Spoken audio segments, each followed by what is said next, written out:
Have you heard what the sound of inspiration striking sounds like?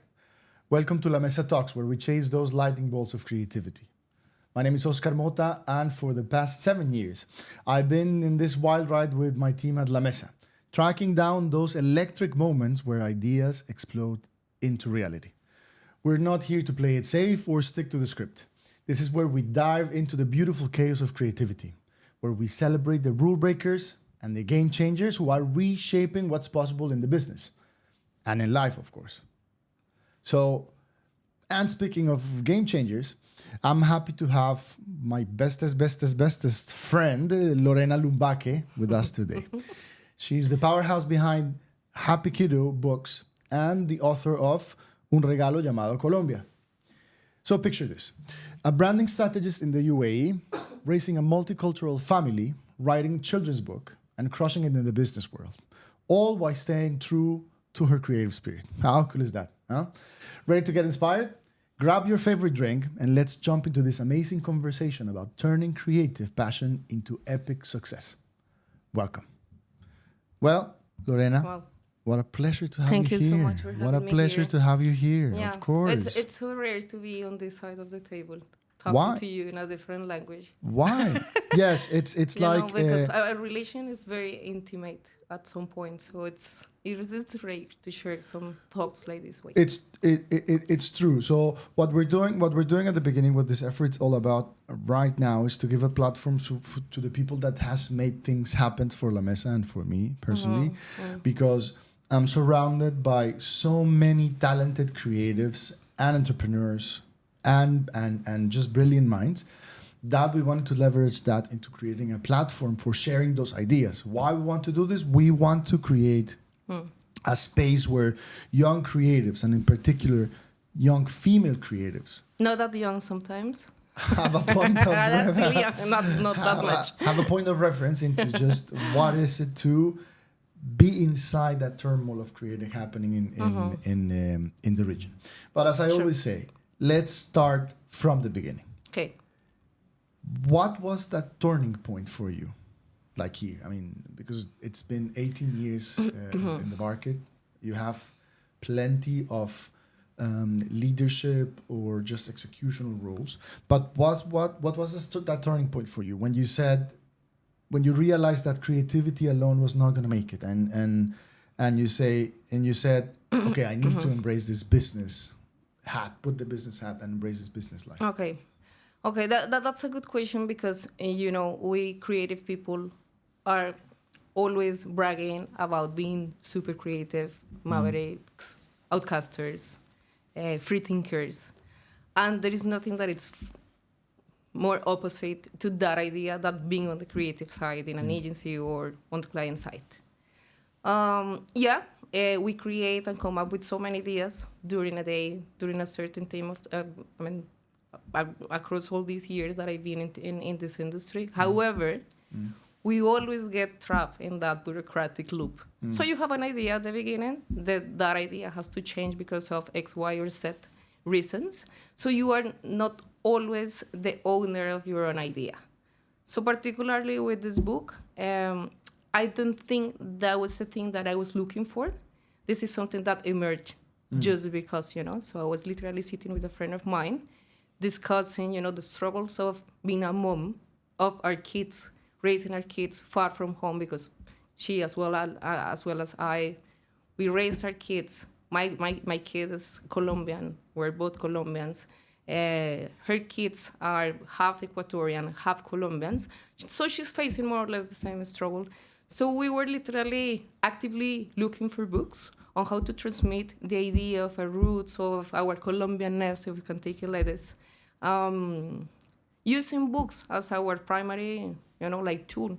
How to tell the story. A story that you are not used to tell to others, because this is something that we experience on our own flesh. So how to tell that story to our children. So it's how to, usually, sorry to cut you, so it's a very straightforward process. It's not very straightforward in real life, but it's just a realization. Like when we find an insight, for example, we're creating a brand, an insight that we start from. It's a foundational thing, right? That's why I'm telling the story of this particular idea as something that just happened this way, because we were like, you know what? There should be a book that tells the story of Colombia this way, that way. Yeah. But that there was not something like that in the market, or at least we couldn't find anything like that at then. So we said, what if? And that what if was the ignition, was the beginning of this idea. Yeah.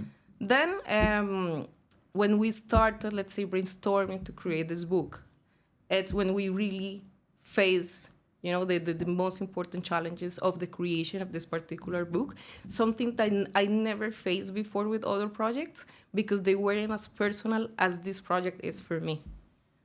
So that was the beginning. Let's say we were talking about how did we get to that idea. That was how we got to that idea. It was just in the middle of a conversation, just an idea. Then after a couple of days of having mentioned that, we said like, do you remember the book?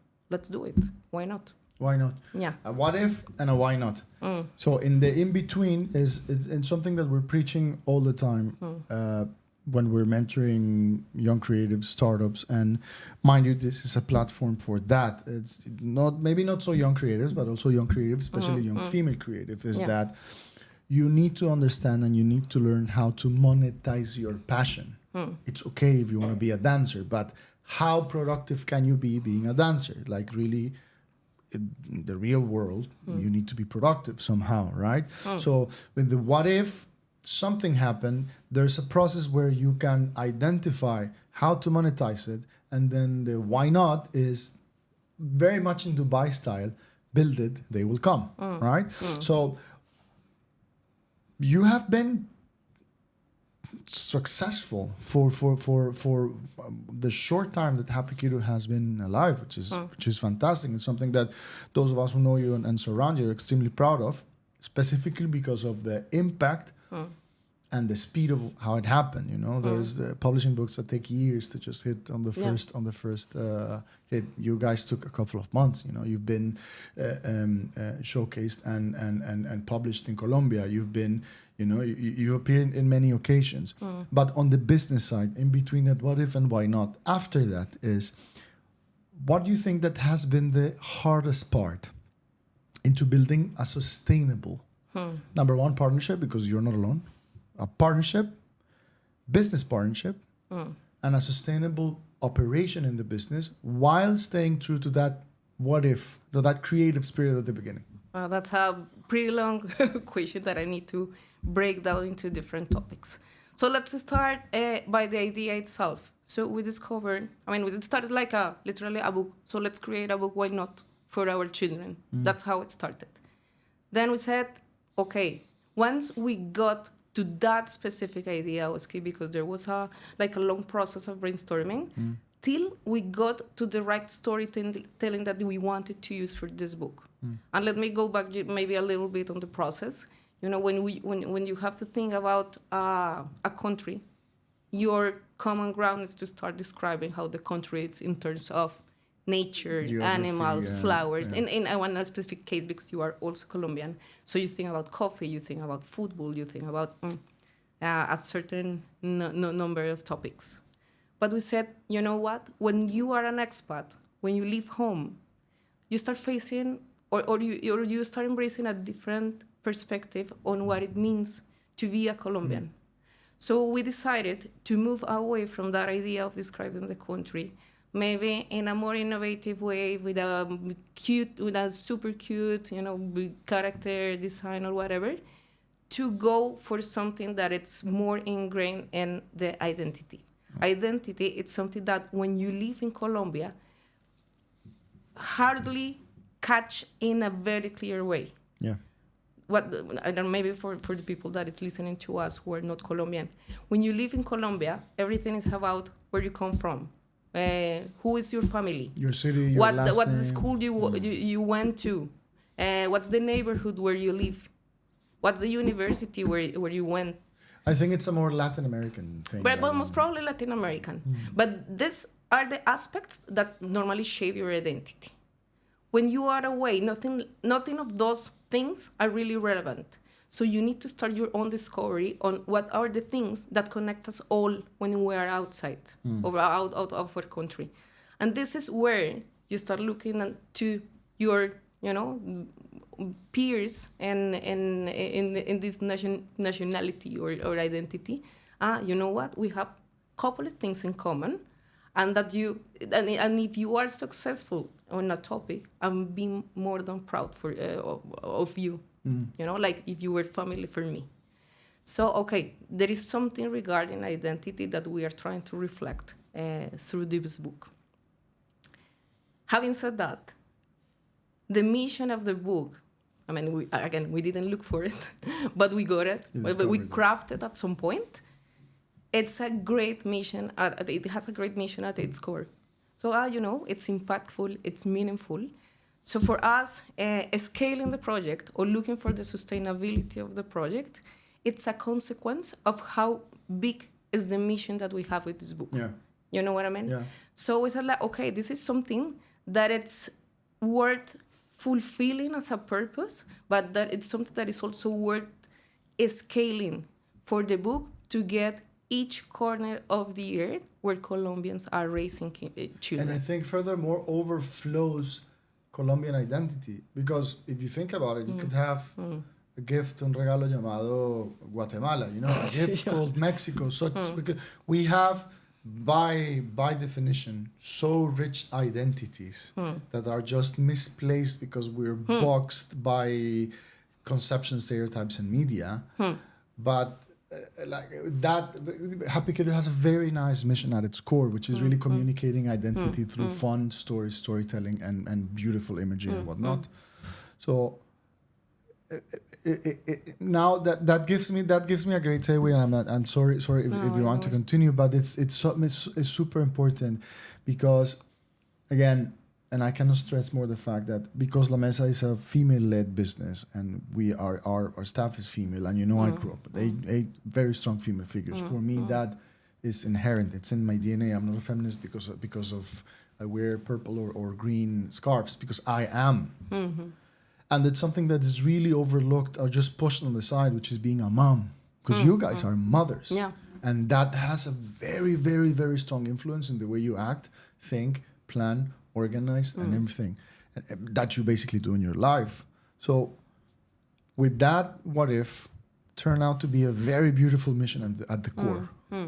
That again, in my opinion, and you can challenge that if you feel, it overflows our nationality or our identity. It overflows into a continent even, right? How has being a mom influenced you in that, and not only in creativity, because as a mom you're very creative, I know, but how has being a mom actually influenced that mindset of an entrepreneur? But definitely. Let's start by the idea that if you can create life, you can create anything. So that's the most inspiring thing about becoming a mom. In my case, and in the case of literally any women in the world.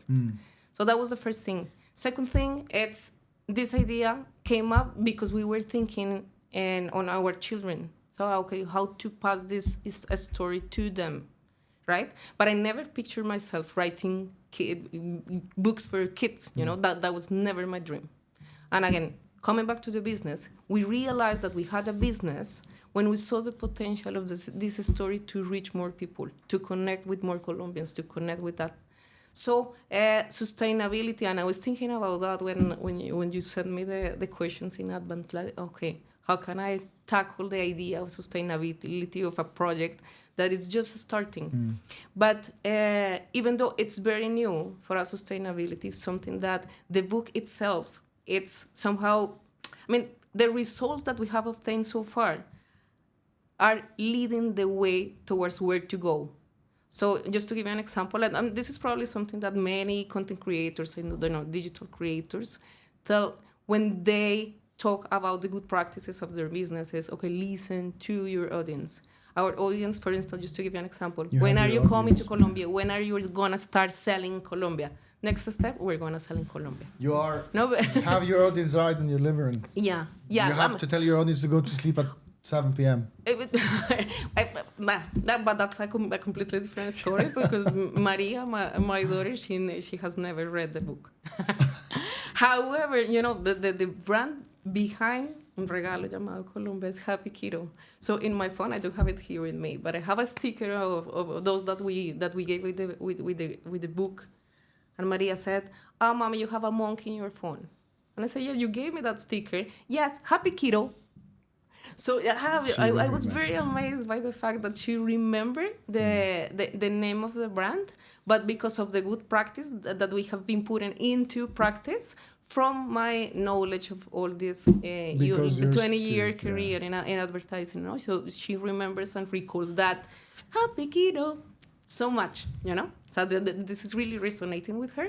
I hope when she's older, she really have the conscious and I don't know, maybe she's set to really read the book to absorb the message that this is delivering.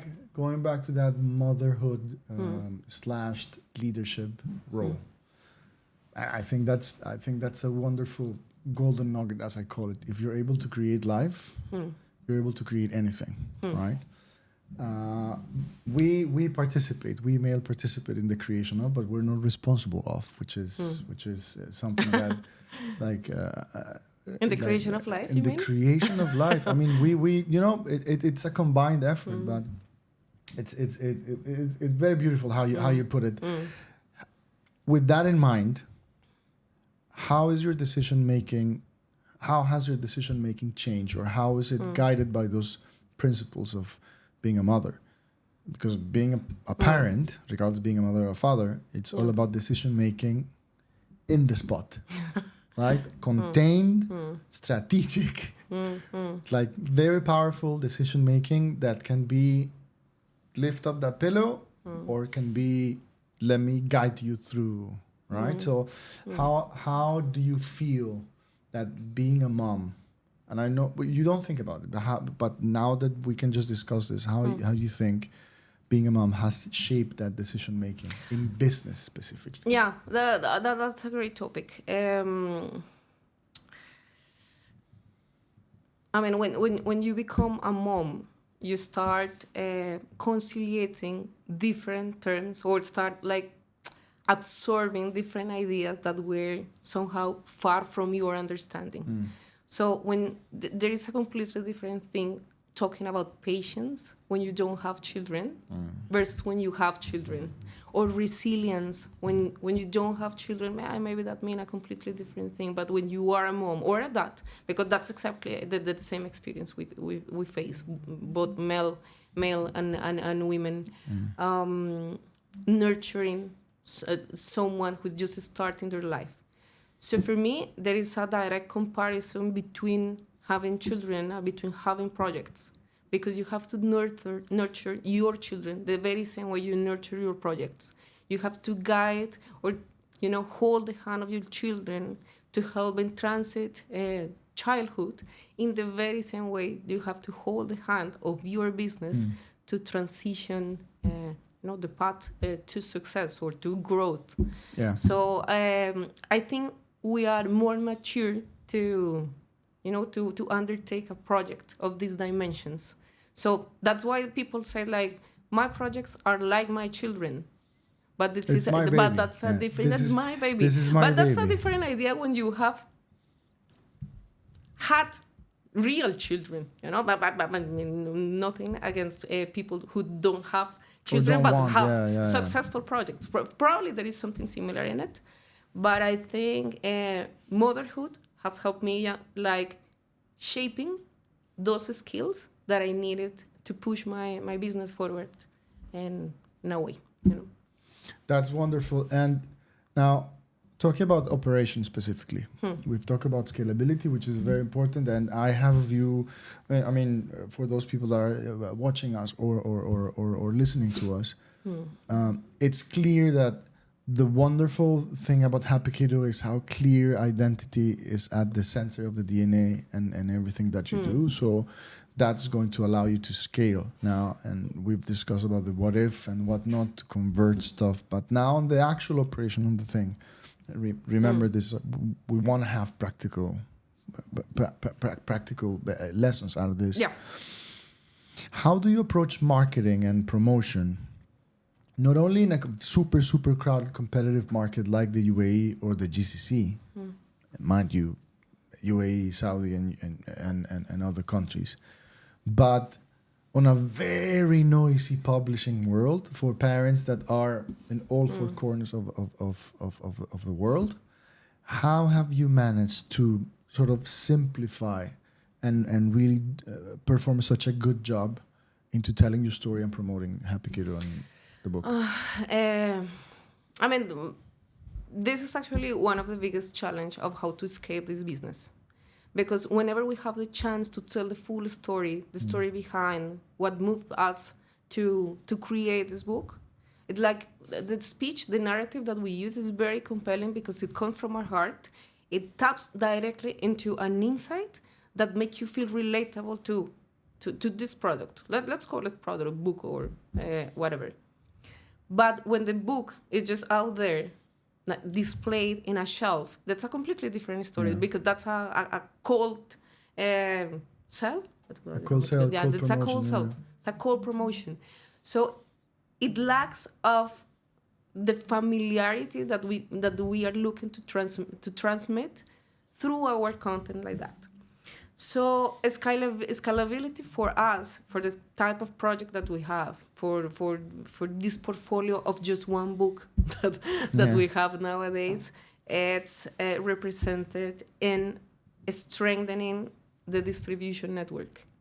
Because for us, maybe we can think about a spin-off or maybe a second edition of this book, but later on. Our primary goal is to reach more people, to amplify that reach, to get to more people.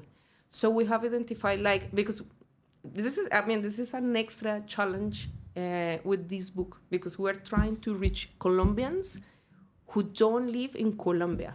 What means for us that we need to get to those spots or specific communities where they are in each one of the countries we are looking for in our roadmap. So maybe people in the United States, people in Canada, Australia, some countries in Europe, like that. You find a Colombian, you lift a rock and you find a Colombian. Exactly, but we need to ensure that our message is power enough to touch your core, so you can talk to your peers about this book. Yeah. So this is one of the components on how to make it go viral, let's say.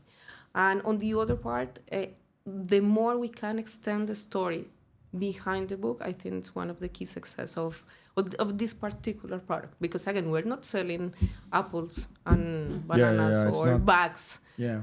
We're not selling design. We're selling a purpose. We're selling a compelling story. And we are reshaping how the Colombia's story is told.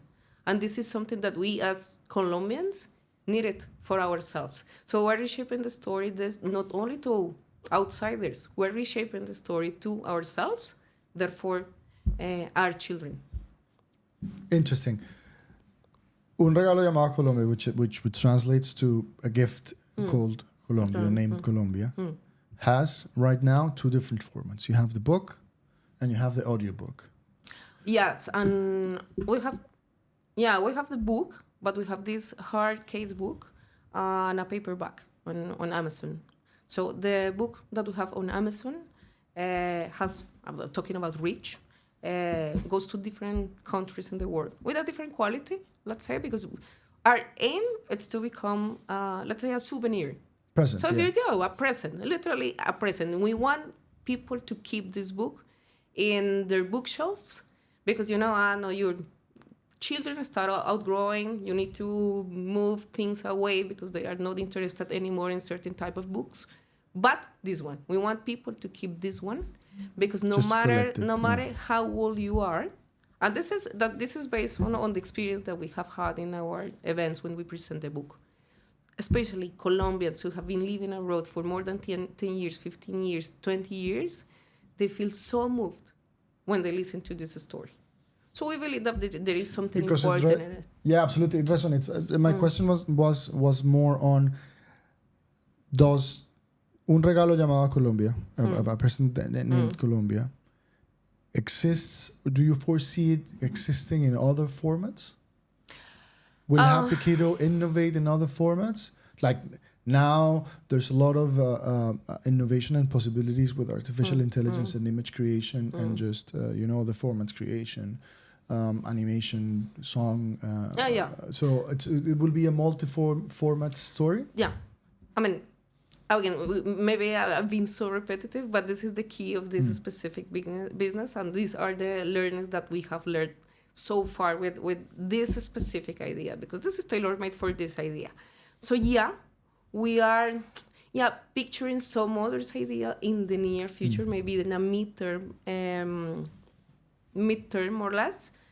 But for us, growth will come from being in more places at this point. So for us, the immediate next step for this business, it's to build that distribution network is strong. So that's our first aim. Then we can think about using the audiobook and turn it into a video, maybe to monetize the video on platforms like YouTube, like that.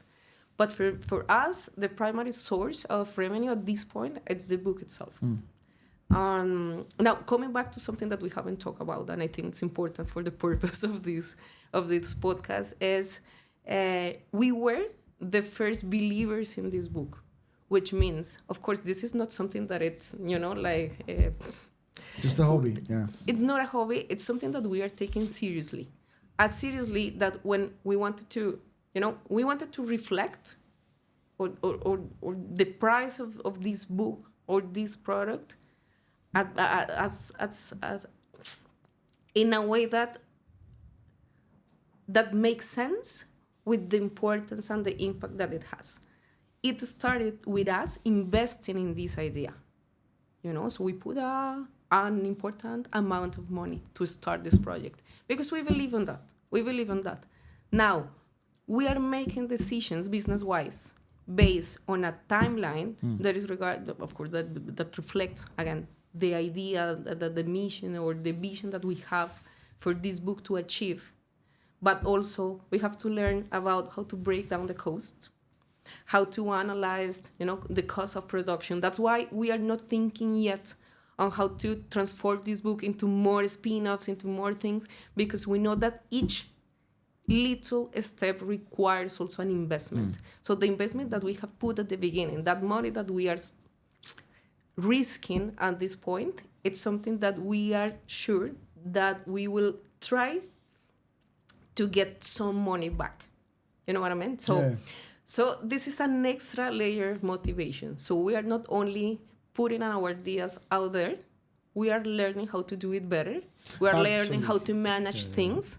When we're talking about being creative, it's so great, but we need to mix that creative freedom with the structure needed to really create that impact. We had a wonderful guest here. His name is Moisha. Again, wonderful creative strategist. We were discussing chaos and creativity, and one of the points we were discussing is the necessity and the compulsory, the mandatory point that you need to have structure to chaos. Yeah. Right. Now, to your point, and to you ladies' credit, you had never run a publishing business before. Businesses, yes, but not a publishing business before. And like you're saying, there's a bunch of lines that you need to take care of and learn before you execute. So that doubles the credit for me, right? Because you have to learn on the go. Now, this connects to something very important, and because you've been creative, and the reason that we're discussing this, and the reason the name of this conversation, of the episode, is from passion and creativity to business, like how you segue into this. The message here is it's okay to not sacrifice and not compromise, but just put creativity on a second layer for now, while you look at structure first, right? So it's not about compromising creative integrity, but it's just about really understanding the moments that you're in to wear different hats. You're not going to wear creative hat and the business hat at the same time. you can't, right? And I think that speaks, for example, when I ask you the question, the vision. So I was like, no, wait, yes, there's a vision, but there's something more grounded here, which is we need to get a return of investment first. As simple as this. It's because, if we don't get that return of investment, we simply cannot amplify the reach of the book. So it's a virtuous cycle. It's a cycle, no? Yeah. So regarding the chaos, of course, when you are thinking creatively, that happens all over your head. It's something that you cannot control, of course. And I agree with Moe. So you cannot frame how far you can go with creativity. But as soon as you have your idea there, so the next step, that's when you provide structure. It's to give the structure. Yeah. It's to give the structure. And I would like to add something else, and it's a structure doesn't mean to be strict and square mind. Rigid. Actually, in business, you have to be flexible. Sometimes flexibility means to iterate a little bit your idea. And as creative, you're like, no, don't spoil my idea, because this is how we have approached when we are creatives alone. Don't spoil my idea. No, don't touch my idea. But this is the extra mile or the extra knowledge that some people have versus those one who are only dedicated to create ideas every single day, So that's why they say many ideas die every day in PowerPoints. And this is the reason why. So that's why you need to combine these two different things. In our case, the operational side of the business, it's something like, but somehow I'm enjoying it so much. Because every single number, when we are running numbers, means, this is the potential reach that we can get if we do this or if we do that. So that's why making decisions based on numbers, based on project management, based on organization, based on financial advice, it's great. I think it's a way to see how your idea is growing somehow, but touching different areas. And it's an aha moment. It's like, I mean, particularly yourself, because I've known you for years, and I've seen this repeatedly in myself and in other creatives as well. We have a large, not large, but we have a good team of all creative and artists and whatnot. And then when you go into another direction, this is why we push so much our team into, if you want to be entrepreneurs, do it. What do you need? Yeah. What do you want from us to do it? Start by acting. To start, you need to start. And it's very interesting what you're saying is like, okay, I'm not going to wear my creative hat, but I'm going to wear my creative hat is like in that aha moment. Like, okay, so COGS, the cost of goods sold, mean this. And then if you project it like this, but you connect it with the operation and the distribution, there's a light bulb. And there's a light bulb that's not perhaps creating beauty, but there's something that makes sense, and it makes sense to you, and makes sense for your business, hence your audience and your public. So, as a message, just to close this subject, what would you say to a young creative on how to protect, or not to protect, but not compromise, not don't think that you're killing it, your creative integrity, while trying to run a profitable business? Okay, let's go back to flexibility. So the younger we are, the more stubborn we are as well. So you have to be generous with your ideas. This is the reason of the existence of ideas. Be generous. You are creating something that is going to help someone else in doing something. Or you are creating something that is going to make someone else happy. So ideas at their core are generosity. So you have to be generous with your own idea and be flexible to iterate, flexible to change it. Sometimes flexibility comes with a great reward to make your idea bigger, to make your idea reach places, unexpected places, unexpected opportunities. So I would say being stick to your idea in just one way, only the way how you conceive it, it's wrong, it's a mistake. Yeah. So that my piece of advice for those younger ones trying to, or for whoever trying to run a business, is be flexible. Be ambitious, but be flexible. Yeah, great. Ambition and flexibility combined equals, like in an equation, foreseeing. Like you could foresee the future if you're ambitious enough and you're flexible, that you give wiggle room and you're generous. But I think that's also a great. You're giving me great stuff here, Lorena. You're giving me great stuff. Being generous with ideas help you forecast, help you grow, right? Yeah. So how do you make those decisions? How do you plan and pick and choose your battles? Because that's also an important message as well. You need to pick your battles. And like I said, the younger we are and the more fiery we are, we just go in with, it doesn't matter, ram on. And sometimes it's not the case. Being ambitious, but also being flexible and generous, it's an interesting approach on how to plan. But I want to hear from you, how do you plan, and then how do you pick and choose those battles in short term, mid-term, long term for your business? Yeah, I mean, this is a strategic vision. So what's the vision that you have at the end? No, what are the tactics that you are planning to do? No, what's the vision? What's that thing that you want to reach? Then, when different things come at the same place, and you need to decide, it's a matter of prioritizing. What is going to make more impact on your final vision, on your final aim? So this is the way to go. Because again, you cannot be prepared for whatever the scenario it's coming, it's getting on the way for your business. Literally, you cannot have things under control all the time, especially with business. You don't have an idea.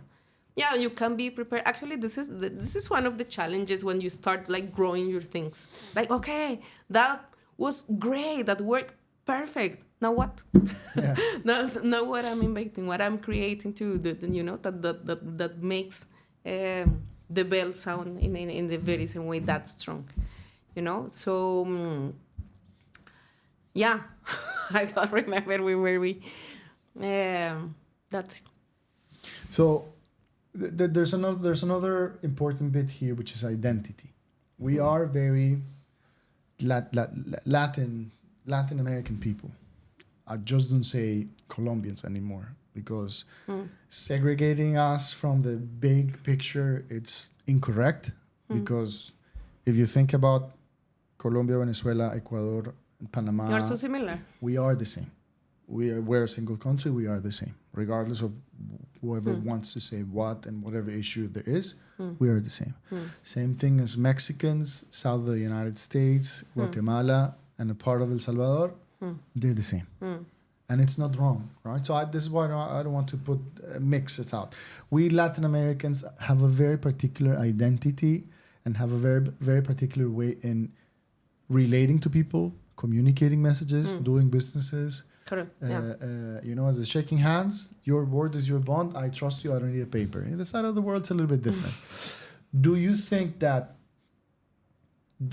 Colombian identity and that Colombian folklore has helped you succeed?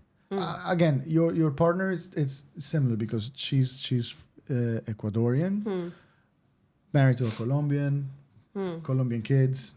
She knows and loves. She could perfectly pass from Colombia, or you could perfectly pass from Ecuadorian, right? So do you think that folklore, that Colombian identity, has helped you sprinkle a little bit of magic into what Happy Kiddo is? Absolutely. Yeah, actually, this is more or less some of the topics that we explore in this book, because that was the magic of having, even though we're so similar, almost the same country, but there are some things that she could see in me that she only sees in her husband, and she sees in the rest of the Colombians that she's surrounded by. Like, okay, I thought that was like feature of my personality. I'm like this. I'm pretty good at doing this stuff. No, this is something that you Colombians have. And we're Latin Americans. We have many things in common as Latin Americans, but as Colombians, and this is something again coming back to what we were discussing at the beginning. No, in Colombia you are paisa, you are from Bogotá. I know you are from Boyacá. Sorry about the words that you are not understanding, but I'm talking about different regions, the different places, like specific ethnicities. But when you are out of that context, we all have something in common. That signature, it's also seen through our work. So our work, our way to make business, our way to make friends, our way to build relationships and in a long run.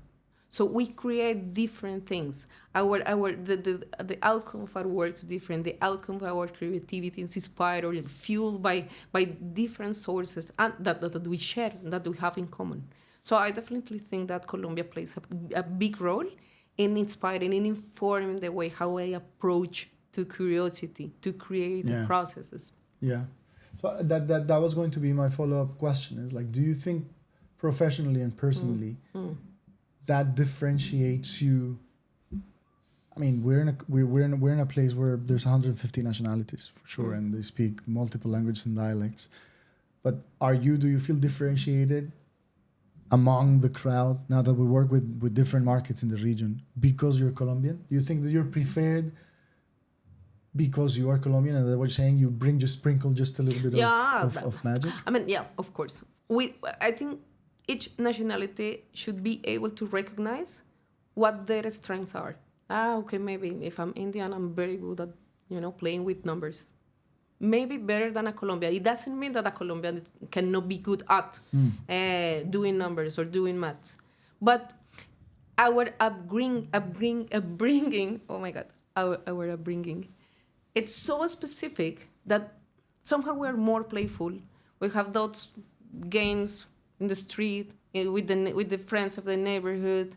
The way how we grow up in our country injects us somehow a freedom to discover, a freedom to try, a freedom to try to manage that chaos that it's our country at some point.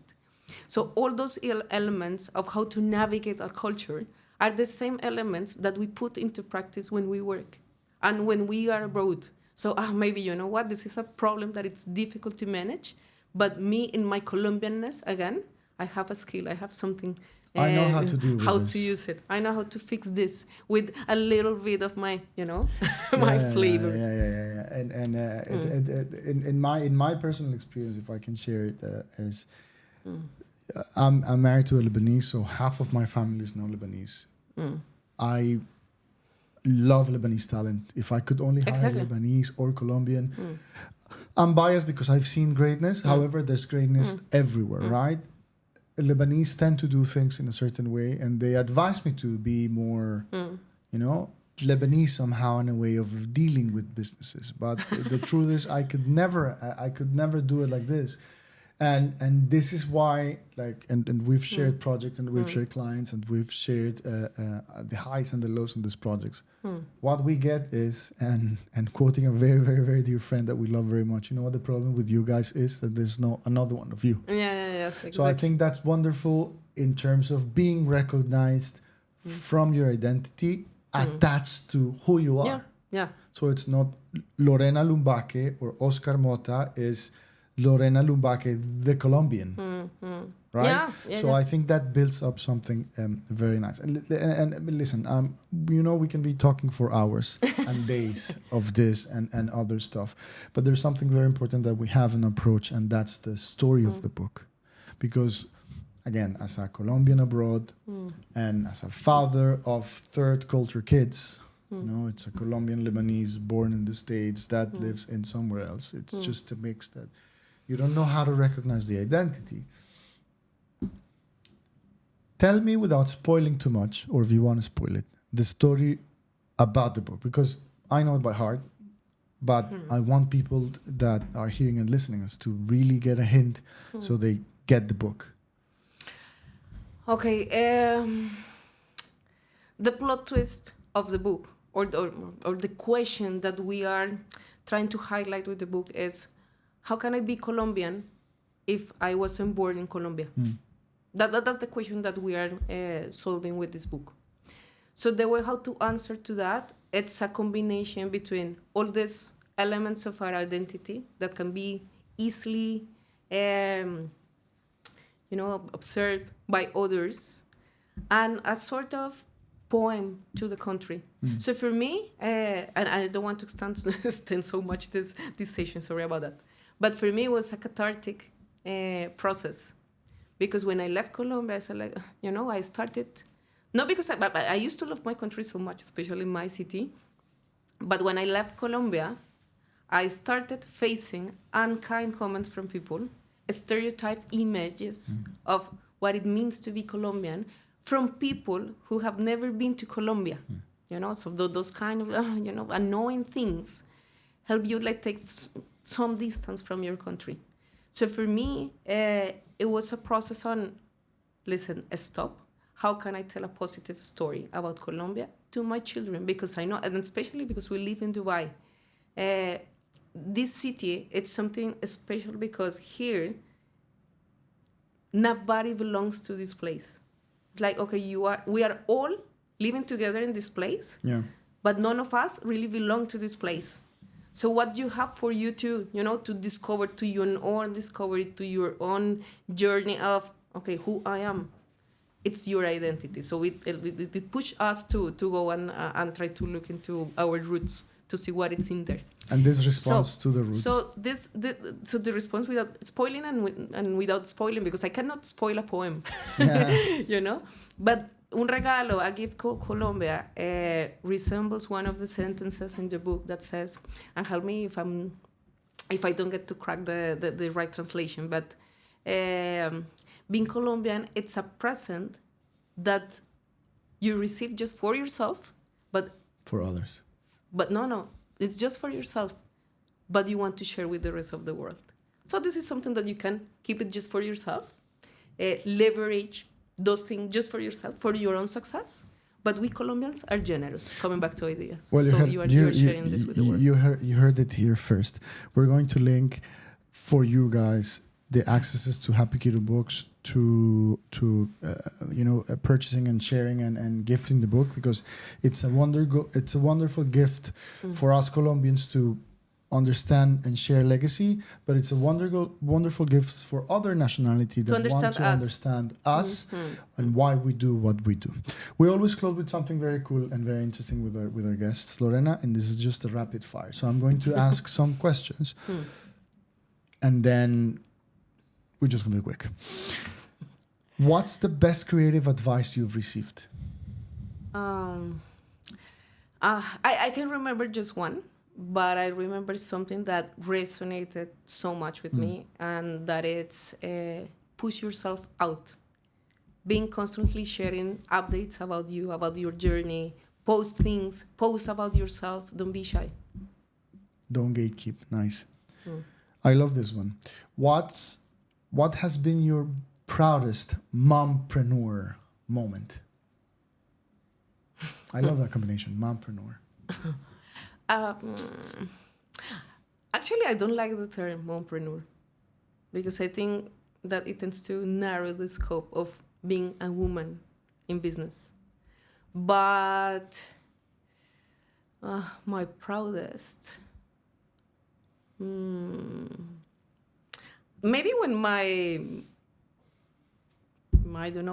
customer, my most important customer, which is my daughter, really notices that I'm doing something for her. Yeah, that's very important. Yeah. And I disagree with you on the term. I think that it's such a badge of honor to being a mom that teaches so much that it's not something that usually you tend to approach from you're boxing me. Instead of I'm looking in a way, so like I'm distinguishing you, right? Because you have that extra quality. Yeah. So that's a way of seeing it as well. Morning brainstorms or late night epiphanies? No, morning. Well structured, after taking a shower, after having a coffee. I mean, just focus on what I'm doing. Is this a lifelong thing, or this became a routine after Maria Paz? I've always been a morning person. Yeah. Yeah, I've always been. I appreciate so much sleeping, so I would like to keep my night. Interesting. At least to try to sleep well. Interesting. Yeah. Because they say sleep as much as you can because you're gonna have a kid. No, your life changes, your schedule changes, but you still sleep and you still do stuff. Yeah. But some people transform the schedule with night owls and become morning persons because they do. I had to do it many times because of advertising, but I'm not a night owl. What Colombian tradition or memory fuels your creativity? Now, difficult question, Oscar. Those are so difficult. No, maybe the smell of the streets, the smell of grandparents, of the mountains, the nature. That's good. That's always inspiring. It grounds you. It grounds you back to who you are. Yeah. And I'm going to close with, which historical figure would you like to share a moment with, or you would like to be with, and why? Be with? I mean, be with, share a coffee, share a lunch. Yeah. Actually, I review many different ways how to answer to this question. But this morning, when I woke up, I said, I would really like to meet me when I was young, when I was a little child. Because this is where I come from. So I would like to see how that young girl used to think. Because I remember it in a way. But how was it in reality, you know? Yeah. I would like to have a conversation with my young self. And what would you tell her? What's that advice for your younger self? Show yourself. Knock on more doors. Don't wait till the opportunity find you. Go and build your own opportunities. Go and build your own opportunities. Again, I could be talking to this woman for days at end and days at end.